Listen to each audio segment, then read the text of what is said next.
Hello students, आज की date है 12 अगस्त 2022 और डेली क्विज के क्वेश्चन एंड आंसर सीरीज़ में आपका स्वागत है स्टूडेंट्स। अगर हम बात करें फ्रेंड्स इन क्वेश्चंस की तो काफ़ी इंपॉर्टेंट हैं। इन क्वेश्चंस के लिए आप अपनी एक सेपरेट जो नोटबुक है वो मेंटेन कीजिए। जो भी एक्स्ट्रा इन्फॉर्मेशन आपको इन डिस्कशन वीडियोज़ के थ्रू मिलती है उसको आप वहाँ पर नोट डाउन कीजिए। एंड फ्रेंड्स, हमारे जो वोल्केनो आईएएस के द्वारा एक मेंटरशिप इनिशिएटिव भी लॉन्च किया गया है। इस मेंटरशिप इनिशिएटिव के थ्रू अगर आपको टारगेट बेस स्टडी करनी है, अपनी स्टडी में कंटिन्यूटी रखनी है, डेली एक टारगेट होना चाहिए आपके पास में, तो उस तरीके से अगर आपको स्टडी करनी है तो आप हमारा मेंटरशिप इनिशिएटिव को ज्वाइन कर सकते हो। इसके अलावा वोल्केनो आईएएस के द्वारा जो आज़ादी सीरीज लॉन्च की गई है रिगार्डिंग द जो फ्रीडम स्ट्रगल से रिलेटेड जो भी क्वेश्चंस हैं, तो 15 उसके अंदर वीडियो लेक्चर होंगे। 15 वीडियो लेक्चर के थ्रू हमारी मॉडर्न इंडियन हिस्ट्री से रिलेटेड जो भी टॉपिक्स होंगे उनको कवर करने की कोशिश की गई है। तो आपको जब भी समय मिले आप उन वीडियोज़ को आप देखिए। आप उसके अंदर भी आपको जो इन्फॉर्मेशन मिलती है मॉडर्न हिस्ट्री से रिलेटेड उसको अपनी नोटबुक के अंदर नोट डाउन कीजिए। जो भी एक्स्ट्रा इन्फॉर्मेशन आपको जो बुक्स के अंदर नहीं अवेलेबल है या आपको जहाँ भी बैकवर्ड और फॉरवर्ड लिंकेज के थ्रू मिलती है तो उसको नोट डाउन कीजिए फ्रेंड्स। और एक डायरी ज़रूर मेंटेन कीजिए अपने प्रिपरेशन में कंटिन्यूटी रखने के लिए। जो भी आपको इन्फॉर्मेशन मिले उसके लिए, जो भी आपने मिस्टेक्स की हैं, जो गलतियां की हैं उसके लिए। तो फ्रेंड्स, आज का जो डिस्कशन है उसको स्टार्ट करते हैं।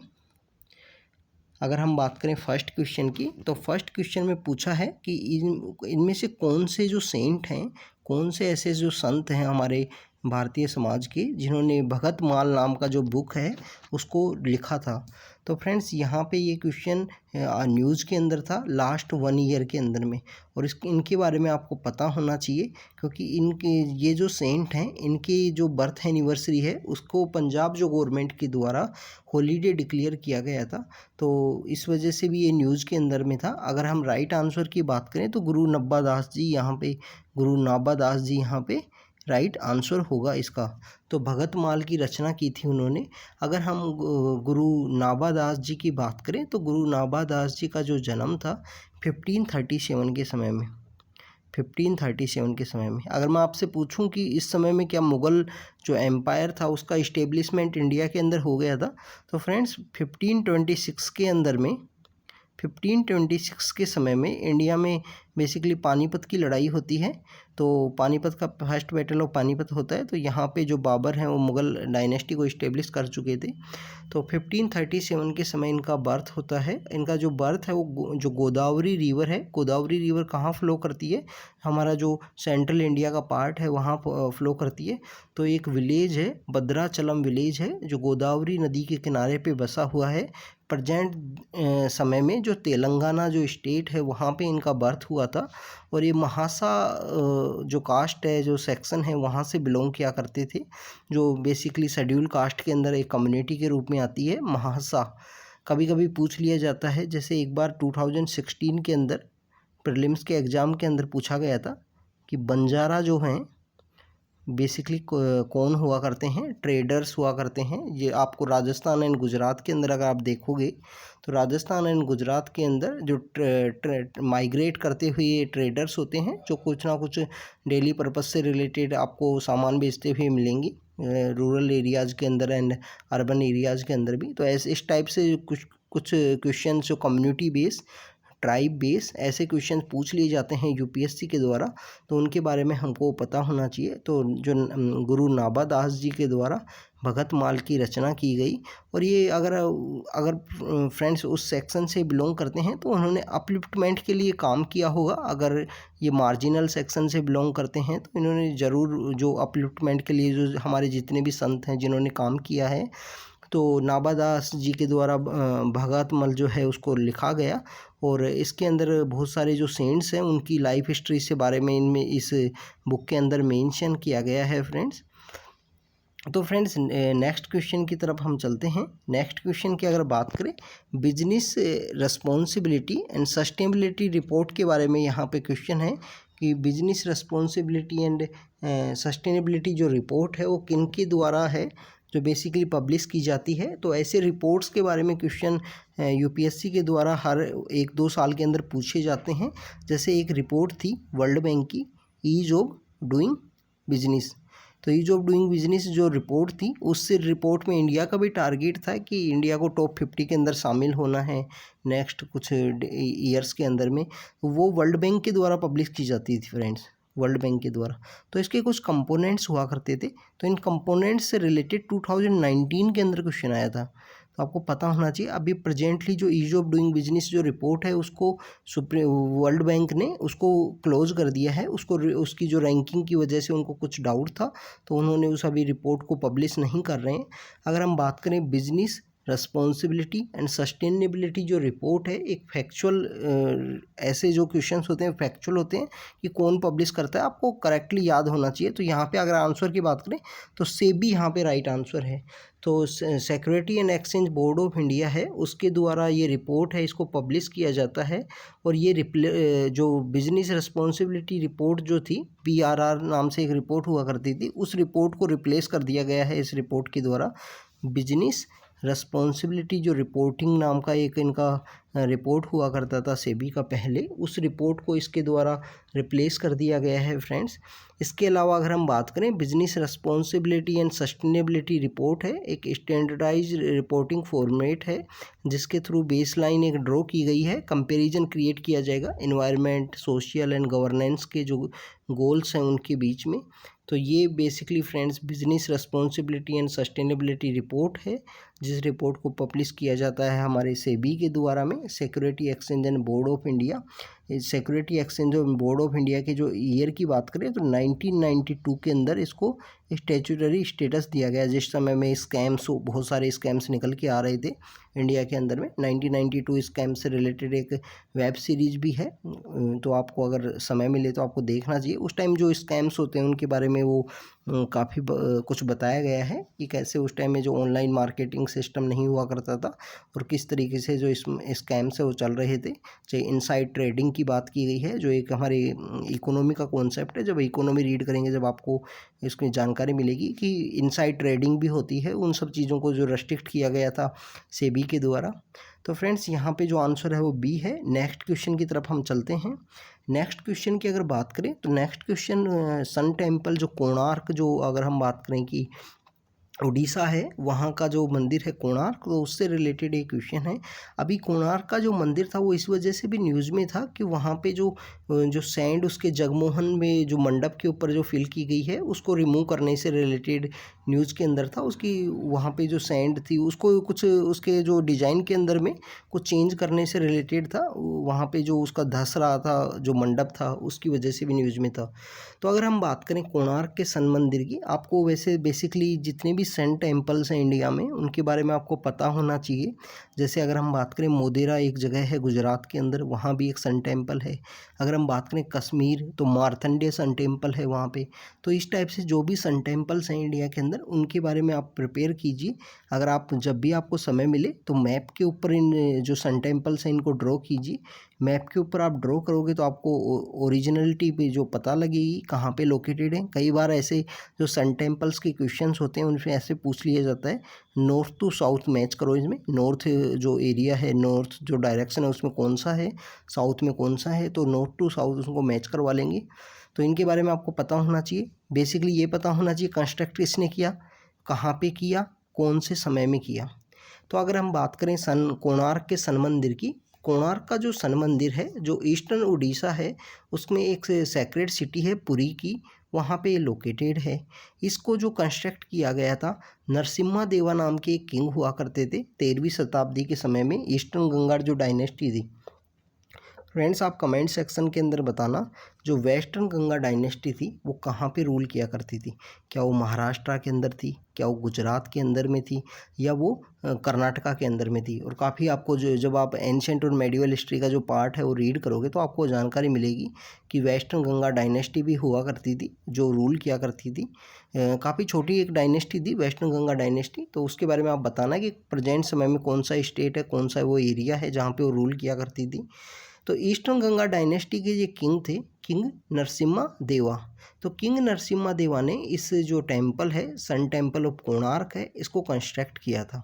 अगर हम बात करें कि कंस्ट्रक्शन जो है, इसमें जो सेकंड स्टेटमेंट बोला गया है कि जो नगारा स्टाइल, जो नगर स्टाइल ऑफ आर्किटेक्चर है, उसके थ्रू इसको कंस्ट्रक्ट किया गया था। तो फ्रेंड्स, जो नगर स्टाइल ऑफ आर्किटेक्चर है, इसके 3 स्कूल हैं। उड़ीसा स्कूल है, खजुराहो स्कूल है एंड गुजरात स्कूल है। गुजरात के अंदर बेसिकली कुछ टेम्पल्स हैं जिनके बारे में भी है।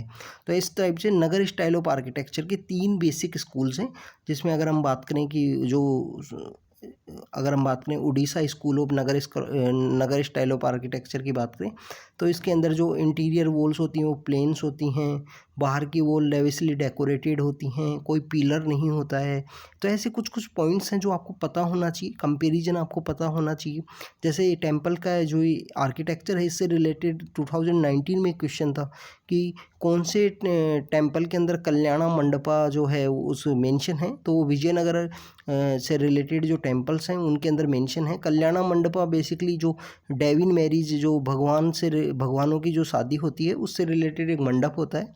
तो वहाँ से आपको ऐसे टेम्पल से रिलेटेड जो कॉन्सेप्ट्स हैं उनके बारे में आपको पता होना चाहिए। तो ये एक नगर स्टाइल ऑफ आर्किटेक्चर है, उसी का सब स्कूल है उड़ीसा के अंदर, तो उसी का ये पार्ट है। यूनेस्को वर्ल्ड हेरिटेज साइट है, इसको डिक्लेयर किया गया था 1984 के अंदर, इसको डिक्लेयर किया गया था। अगर हम सन टेम्पल ऑफ कोणार्क की बात करें फ्रेंड्स, तो इसके अंदर है ना 12 व्हील हैं। यहाँ पे जो रथ बने हुए हैं 12 पहिए बने हुए हैं और दोनों साइड बने हुए हैं 12 पहिए। तो ये जो 12 व्हील हैं ये क्या शो करते हैं, एक जो 12 व्हील्स हैं वो शो करते हैं यहाँ पे 12 मंथ को, और यहाँ पे दूसरे साइड जो 12 जो व्हील्स हैं, जो 12 पहिए हैं, वो यहाँ पे शो करते हैं 12 जो 24 आवर्स होते हैं। तो दिन और रात के जो 24 आवर्स होते हैं उनको मिला के शो करते हैं। एक साइड से शो करते हैं डे टाइम के 12 आवर्स, एक साइड से नाइट टाइम के। अगर हम बात करें कि 12 व्हील्स हैं एंड दोनों साइड 12 व्हील्स हैं, इसके अलावा फ्रेंड्स यहाँ पे अगर हम बात करें कि 7 डेज़ को भी यहाँ पे शो किया गया है। 7 जो हॉर्सेज हैं, इस जो रथ हैं उसको जो खींच रहे हैं 7 हॉर्सेज, उन 7 हॉर्सेज के द्वारा 7 डेज ऑफ द वीक को भी शो किया गया है और यूनेस्को की हेरिटेज साइट है। तो यहाँ पे जो आंसर होगा वो डी होगा। तीनों स्टेटमेंट यहाँ पे करेक्टली मैच हैं। नरसिम्हा देवा के द्वारा बनाया गया, ईस्टर्न गंगा डायनेस्टी के ये किंग हुआ करते थे। नगारा स्टाइल ऑफ आर्किटेक्चर की जो एक सब स्कूल है उड़ीसा स्कूल ऑफ आर्किटेक्चर, उसका एक पार्ट है। यूनेस्को वर्ल्ड हेरिटेज 1984 के अंदर बन गया था। तो फ्रेंड्स ये था सन टेम्पल ऑफ कोणार्क के बारे में, डी यहाँ पे आंसर होगा। अब हम चलते हैं नेक्स्ट क्वेश्चन की तरफ।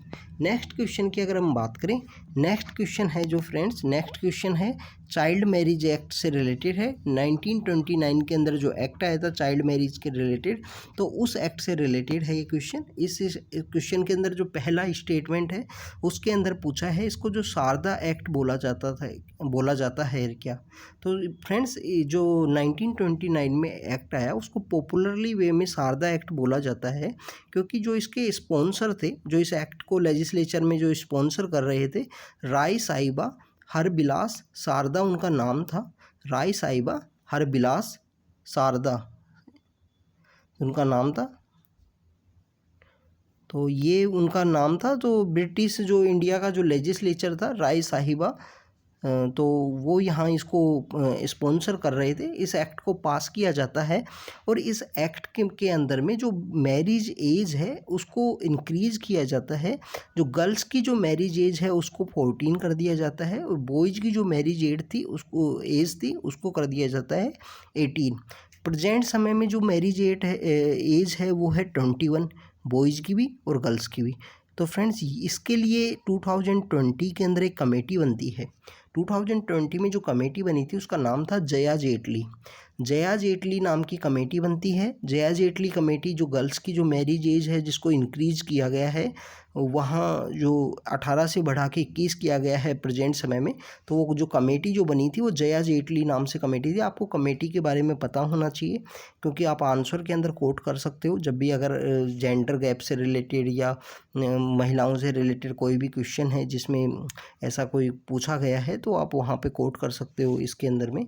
तो फ्रेंड्स ये जो चाइल्ड मैरिज एक्ट था जिसके अंदर जो एज है वो 16 नहीं थी, यहाँ पे 14 थी फ्रेंड्स गर्ल्स की और बॉयज़ की 18 थी। तो सेकंड स्टेटमेंट इनकरेक्ट होगा, ओनली 1 यहाँ पे करेक्ट होगा, ए आंसर होगा यहाँ पे फ्रेंड्स।